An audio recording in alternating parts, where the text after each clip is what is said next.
Why on earth is the IRS looking at ATF 4473s?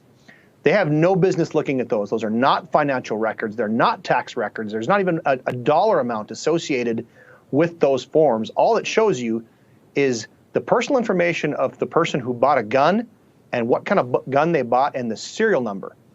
The ATF is not even allowed to keep those records by federal law. And you've now got the IRS who rolled in there and seized more than 20 boxes, thousands of these 4473s, and took them over a local ATF agent's objections, I might add here. There was one ATF agent on site when this went down, and apparently that local ATF agent was there to make sure the IRS did not take these records. That local ATF agent got a phone call and was overruled. So we've got a whole lot of questions here that we're trying to get answers, and unfortunately, our federal partners are not being very cooperative right now. Of course they're not. So this one ATF agent, this is interesting because I haven't heard this yet before. Very similar to some of the situations we hear when the FBI goes in and conducts a raid that seems to be unconstitutional in nature.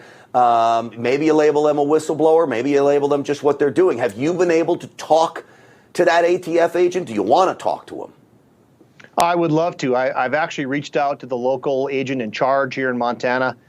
He basically ducked and punted. He claimed to have no knowledge of this, and I ended up getting a phone call from somebody on the East Coast with the ATF bureaucracy, and I got no answers here. But I got that story straight from Mr. Van Hoos, who's the owner of this gun store. I spoke to him personally, and he told me that, you know, to their credit, it was the local Great Falls ATF agent that he knew, that he'd worked with.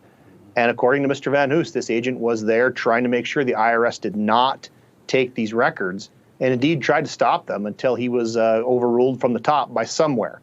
So very concerning stuff here.